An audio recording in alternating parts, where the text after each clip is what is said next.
Ce jour, 15 août 2024, aux environs de 12h38, M. Apollinaire Wilfried Avoyon, président du parti politique Nouvelle Force Nationale, NFN, parti de l'opposition, a fait l'objet d'une arrestation avortée à Cotonou, au quartier Saint-Michel. En effet, alors qu'il venait de sortir d'un magasin de vente de matériaux de construction, le président Avoyon a été subitement assailli par 3 individus habillés en tenue civile qui lui ont fait injonction de les suivre.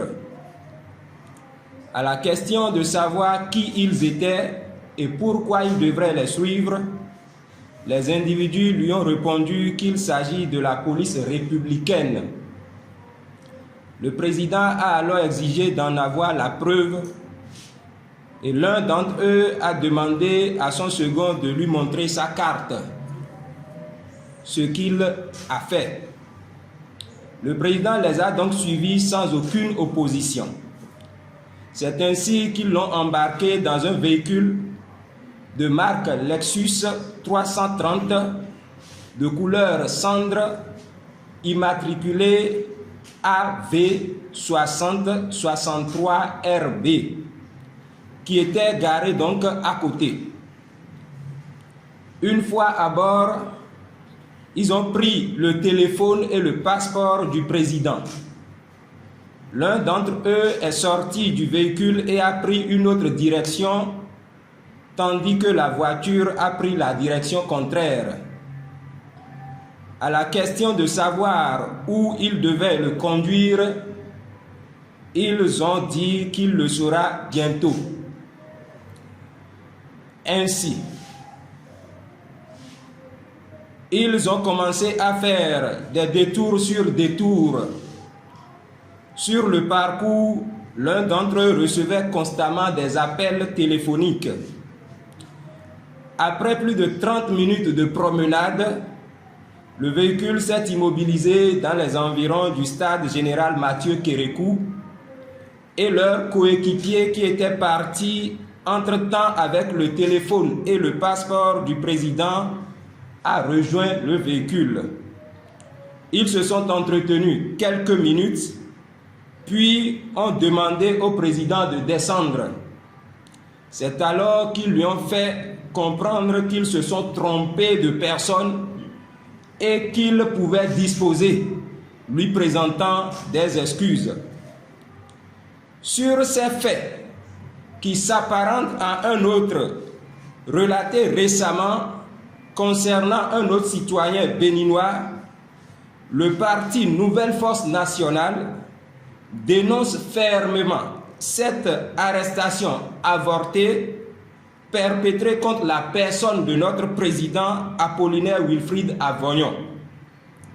Cet acte ignoble constitue une atteinte grave à la sécurité de notre leader et par extension à la stabilité de notre parti politique et de notre nation. Heureusement, notre président a été relâché sain et sauf. Toutefois, nous ne savons pas ce que les heures à venir nous réservent et réservent à chacun d'entre nous. Nous prenons donc l'opinion publique nationale et internationale à témoin pour dénoncer ce climat terrifiant dans lequel nous plonge la gouvernance policière dite de la rupture.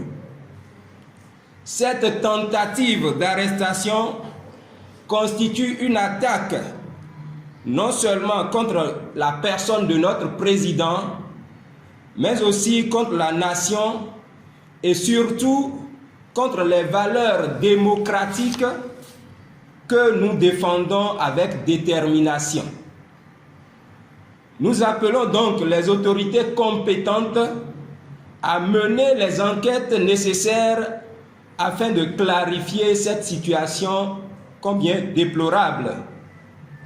Le parti Nouvelle Force Nationale reste résolu à poursuivre son engagement en faveur de la démocratie, de la justice et du bien-être social. Nous ne laisserons pas cet incident nous intimider ni nous détourner de notre vision. Nous demandons à tous les citoyens béninois de rester vigilants et de rejeter toutes les formes de violence et d'intimidation. La démocratie ne peut prospérer que dans un climat de paix et de sécurité. Nous tenons à réitérer notre soutien indéfectible à notre président et à réaffirmer notre engagement à poursuivre la lutte pour un avenir meilleur pour tous. Je voudrais rassurer mes compatriotes, surtout les militantes et militants de la Nouvelle Force Nationale et les sympathisants, que ces intimidations ne sont pas de nature à nous démobiliser. Au contraire, cela renforce notre idée que le combat que nous menons commence par porter ses fruits, commence par déranger. Il y a quelques jours, dans 2 jours, exactement 2 semaines, que nous avons fait notre déclaration d'appartenance officielle à l'opposition. Est-ce que c'est cette nouvelle position qui nous amène aujourd'hui à ce qu'on nous intimide ou bien nous fait ci, nous fait cela? Je ne saurais répondre pour l'instant. Nous n'avons pas connaissance ou bien peut-être que nous avons commencé par porter des barbes ou bien ça fait, on avait dit à nos barbes avant quand même qu'ils ne viennent arrêter au pouvoir. Porter des barbes ne veut pas dire qu'on est terroriste, je ne sais pas trop. Je ne sais pas pourquoi, parce que si peut-être que nous avons commis un crime ou on a fait quelque chose, le mieux c'est de nous adresser simplement une convocation et nous allons répondre. Quelle est la preuve que j'ai que c'est la police républicaine qui est réellement venue m'attraper, enfin me prendre dans cette méthode? Ça veut dire que des braqueurs peuvent également venir nous saisir, enfin, et nous tuer comme ça et personne ne saura. Je n'avais la possibilité d'appeler personne, je n'avais rien sur moi, personne n'avait suivi. Ils se sont arrangés que quand j'étais seul que le tir s'est produit. Vous comprenez dans quel climat nous sommes? Je voudrais à la limite supplier le chef d'État politique qu'il a fait une promesse que j'aurais tellement aimé qu'il respecte cette promesse, qu'il va laisser le pays tel qu'il l'a retrouvé en venant au pouvoir en 2016. Nous n'avons pas besoin, si c'est des ailes de quelques policiers, c'est vrai que je n'ai pas été violenté, ni verbalement, ni physiquement, ni rien. Ils ont été très polis, très corrects. Et ils ont présenté les excuses de la police qui se sont trompés. Et donc, dans ces millions de Béninois qui circulent dans ce Cotonou, et c'est moi qu'on est venu trouver spécifiquement, après une dizaine de jours de déclaration d'appartenance à l'opposition, on a été le premier parti politique à sortir un communiqué pour dire que ce qui s'est passé avec Frère Onvi n'était pas trop joli à voir. Ça n'honore pas notre pays. Est-ce que c'est pour ça qu'on est en train de nous faire ça? Je me pose tellement de questions avec les miens, je ne sais pas pourquoi. Donc, je voudrais quand même vous dire, c'est pour ça que nous avons voulu échanger avec vous décrire du moins ce qui s'est passé et vous dire que cela n'affaiblira pas notre engagement politique.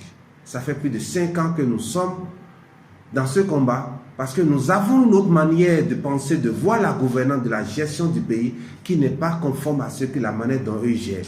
Cela ne veut pas dire qu'ils sont des diables. Cela ne fait pas de nous des voyous. Cela ne fait pas de nous des terroristes. Cela ne fait pas de nous des gens qu'il faut interpeller, saisir, kidnapper quelques minutes. Si je ne revenais pas, quelle est la preuve que mes parents savent que je suis allé où? On permet aux gens de savoir, de dire à leurs parents, ah, je viens d'être interpellé par la police, ou bien je viens de recevoir une convocation, que je puisse avoir un avocat. Enfin, on m'a pris comme un bandit. Je ne suis pas quelqu'un de si perdu. Je suis un agent public, je suis le seul même arrêté de l'opposition et du service public. Je fais au boulot. On connaît mon programme.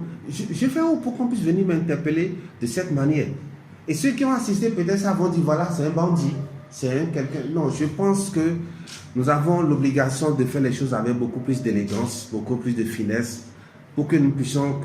Il y a une parole pour les chrétiens qui dit ce que je suis parle plus haut que ce que je fais. Ce que vos actes que vous posez, vous faites bien, vous n'avez pas besoin d'en parler. C'est vos comportements, vos agissements qui décrivent en réalité la nature de votre gouvernance. Nous sommes ensemble dans l'opposition, nous sommes ensemble dans le combat pour la démocratie et la liberté, dans le combat pour que notre pays soit mieux géré, soit géré en tenant compte de l'homme. Mais ça, ce que je voudrais dire, c'est que cette méthode, heureusement que ça s'est terminé comme ça s'est terminé, en espérant que ça s'est terminé, parce qu'on ne sait pas ce qui va être la suite, mais on espère que ça n'ira pas plus loin. Mais la méthode, c'est une méthode qu'on peut dire de Gestapo. Parce que le président Avoyon, effectivement, il est dans un service, il est chef de parti, il a déposé un dossier au ministère de l'Intérieur, on a son contact, on a tout.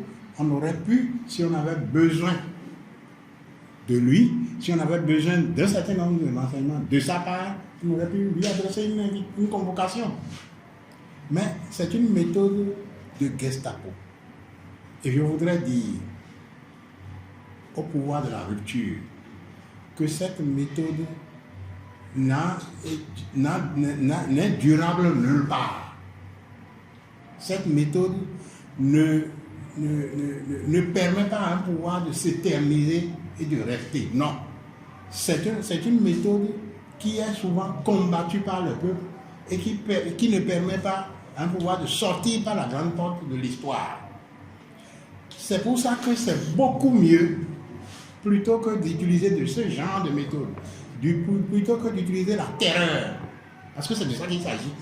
Quand on procède comme ça, il s'agit d'intimider, de semer la terreur.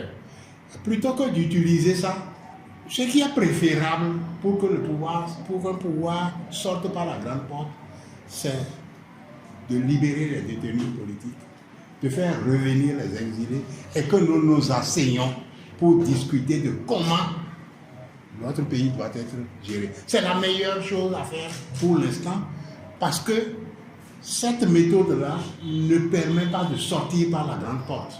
Et le peuple béninois n'acceptera pas. En d'autres temps, le peuple béninois n'a pas accepté ça. Et il n'acceptera pas qu'on se le tienne pour dit.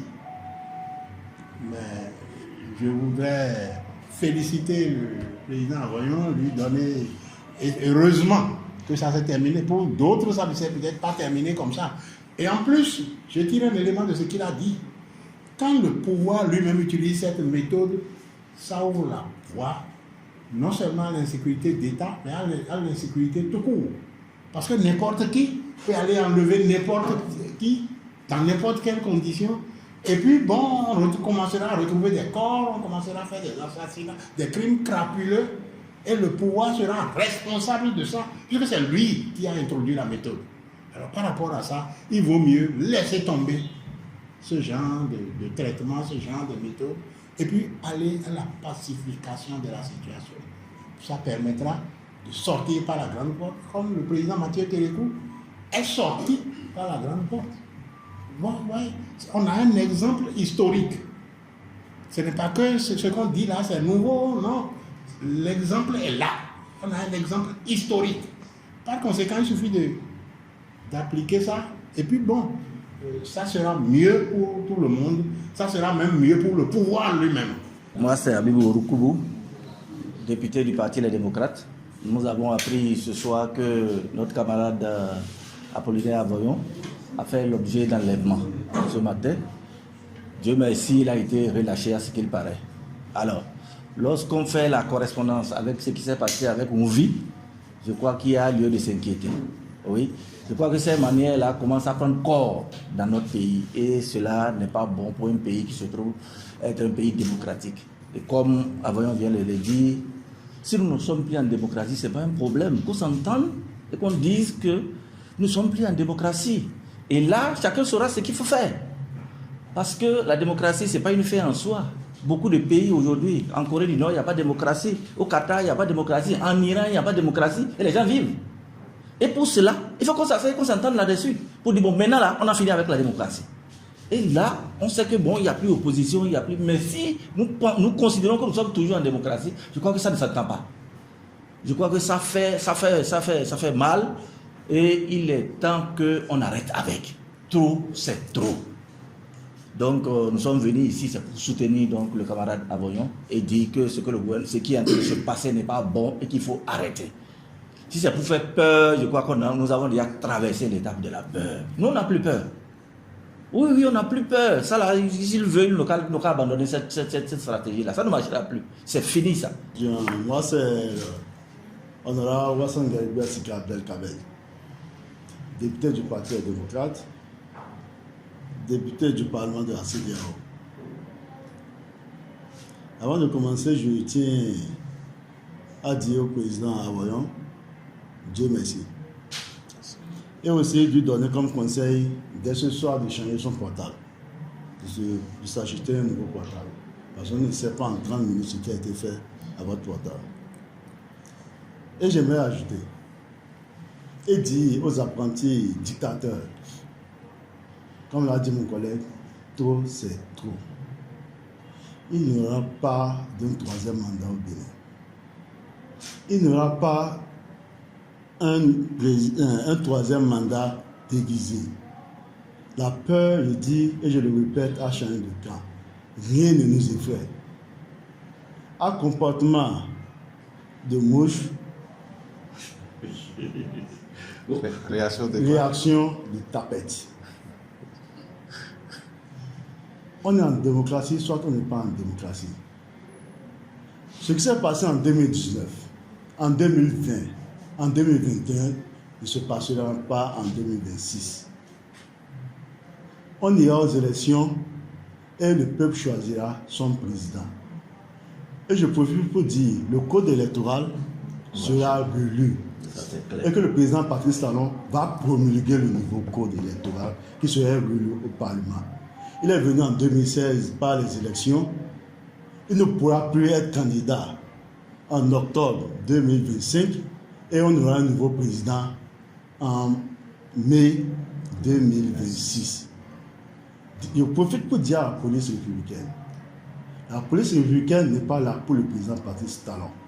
La police est payée par les sous du contribuable béninois. Et pensez à vos aînés. Pensez à vos aînés. Pensez à vos aînés. Ne vous laissez pas manipuler. Pensez au Sénégal et rappelez-vous ce que disait Sonko aux policiers qui sont venus l'arrêter. J'en ai fini. Je vous remercie.